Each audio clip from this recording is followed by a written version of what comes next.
बरसात की उस रात बारिश जोरों शोरों से हो रही थी। बिजली की चमक हर थोड़ी देर में आसमान को चीर रही थी।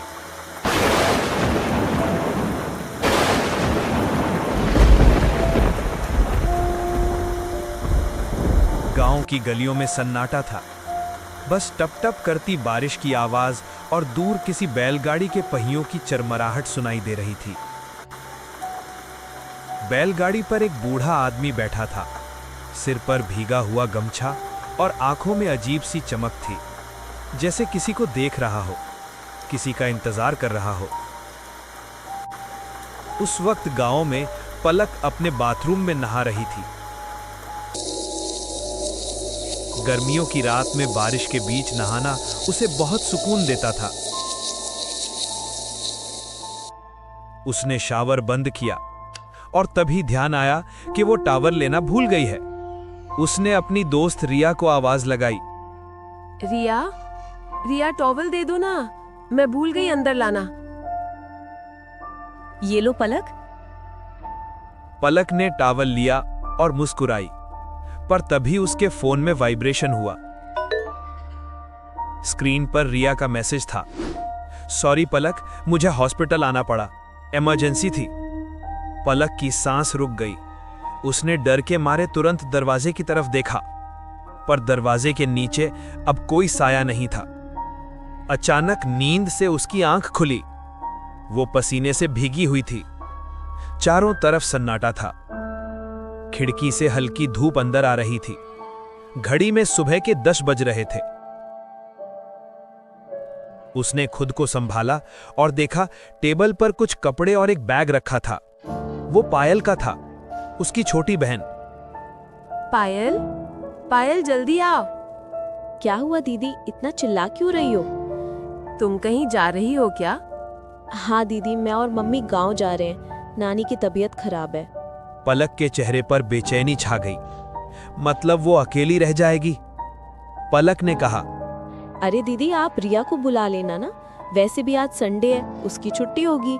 ठीक है, तुम लोग ध्यान से जाना। शाम होते होते बारिश फिर शुरू हो गई थी। आसमान में काले बादल छाए थे, बिजली गरज रही थी। पायल और मम्मी बैग लेकर घर से निकली। गलियों में कीचड़ था और रास्ते में वो वही पुरानी बैलगाड़ी दिखाई दी जो सुबह किसी ने देखी थी। उस पर बैठा बूढ़ा आदमी धीरे धीरे आगे बढ़ रहा था, जैसे किसी अनजाने रास्ते का राही हो। पायल ने एक नजर उस पर डाली और नजरें झुका ली। घर के अंदर आकर पलक ने दरवाजा बंद किया और फोन उठाकर रिया को कॉल लगाया। हेलो रिया, आज तू फ्री है ना? घर आ जाना, मैं अकेली हूँ, थोड़ा डर लग रहा है। ठीक है, मैं थोड़ी देर में आती हूँ। करीब आधे घंटे बाद दरवाजे की घंटी बजी। पलक ने दरवाजा खोला। सामने रिया थी, भीगी हुई, हाथ में छाता, आंखों में थकान। अरे, तू तो पूरी भीग गई। हाँ, रास्ते में वो पुरानी बैलगाड़ी दिखी थी। पता नहीं कोई बूढ़ा आदमी चला रहा था, पर अजीब लग रहा था। उन्होंने टीवी ऑन किया। कुछ देर मूवी चली, कुछ देर बातें होती रहीं, हंसी मजाक और बाहर बारिश का संगीत। कब रात के 12 बज गए पता ही नहीं चला। बहुत गर्मी हो रही है, मैं नहा कर आती हूँ, तू टीवी देख। वो बाथरूम में चली गई। शावर ऑन किया। पानी उसके चेहरे पर गिरता गया। वो सुकून महसूस कर रही थी, जैसे कोई बोझ उतर गया हो। गर्मियों की रात में बारिश के बीच नहाना उसे बहुत सुकून देता था। उसने शावर बंद किया और तभी ध्यान आया कि वो टावल लेना भूल गई है। उसने अपनी दोस्त रिया को आवाज लगाई। रिया, रिया टॉवल दे दो ना, मैं भूल गई अंदर लाना। ये लो पलक। पलक ने टावल लिया और मुस्कुराई, पर तभी उसके फोन में वाइब्रेशन हुआ। सॉरी पलक, मुझे हॉस्पिटल आना पड़ा, इमरजेंसी थी। उसके हाथ से फोन गिर पड़ा। दिल धड़कने लगा। उसने कांपती आवाज में कहा। रिया, बाहर से कोई जवाब नहीं आया। उसने हिम्मत करके दरवाजा खोला और देखने गई, पर लिविंग रूम खाली था, टीवी बंद था और फर्श पर बारिश से गीले पैरों के निशान अंदर आते दिख रहे थे, लेकिन बाहर जाते नहीं। पलक ने धीरे से कदम बढ़ाए। निशान सीधे उसके कमरे की ओर जा रहे थे।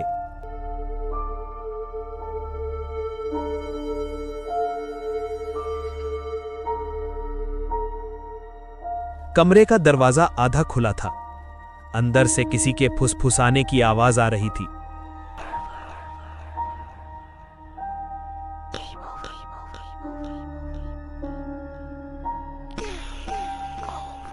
पलक कांपते हुए अंदर आई, पर अंदर कोई नहीं था।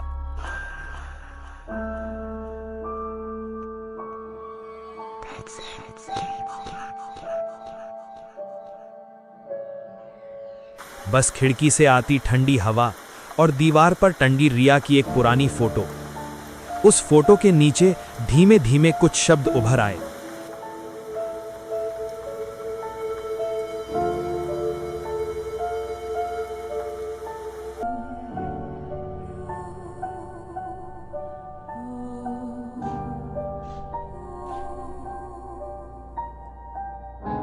ये देखकर रिया की आंखें फटी की फटी रह गईं।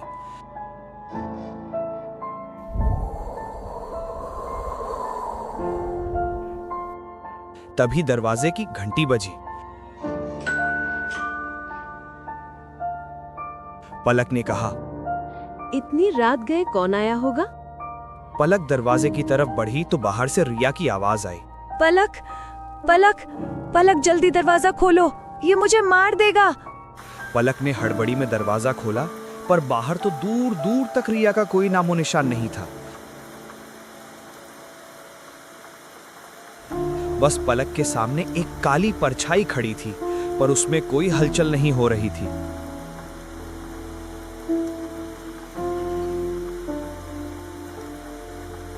तभी पलक को एहसास हुआ कि उसके पीछे कोई तो है।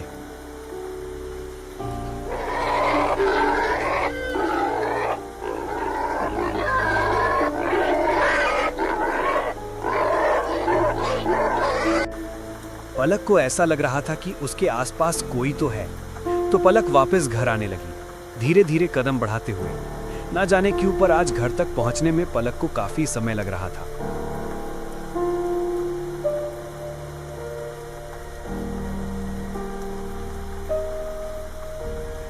पलक ने वापस घर आके रिया को कॉल लगाया, क्योंकि पलक का मन नहीं मान रहा था कि रिया यहां नहीं आई थी। उन दोनों ने बैठकर साथ में टीवी देखा था, बातें की थी। हेलो रिया, तुम कहाँ हो? मैं तो किसी काम से दूसरे शहर आई हूँ। क्यों पलक, तुम इतनी रात को कॉल करके मुझे ऐसे सवाल क्यों पूछ रही हो? तुम ठीक तो हो? ये बात सुनते ही पलक के पैरों तले जमीन खिसक गई। पलक ने सोचा ऐसा कैसे हो सकता है, उसने खुद बैठकर उससे बातें की थी।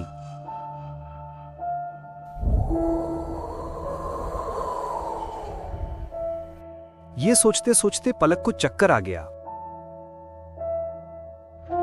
अचानक रिया की आंख खुली तो वो सही सलामत अपने बाथरूम में ही थी। पलक को कुछ समझ नहीं आ रहा था कि आखिर ये हो क्या रहा है। जो अभी हुआ वो सच था या बस एक सपना?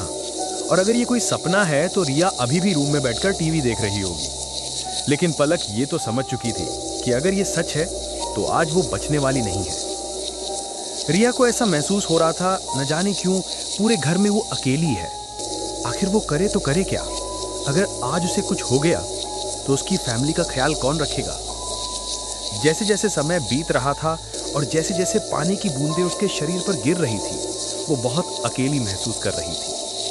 और अकेली महसूस करे भी क्यों ना, उसे ऐसा लग रहा था जैसे कि इस पूरे दुनिया में बस वही एक अकेली लड़की है जो इस समय बाथरूम में नहा रही है।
बरसात की वो रात खत्म तो हुई, पर सवाल आज भी जिंदा है।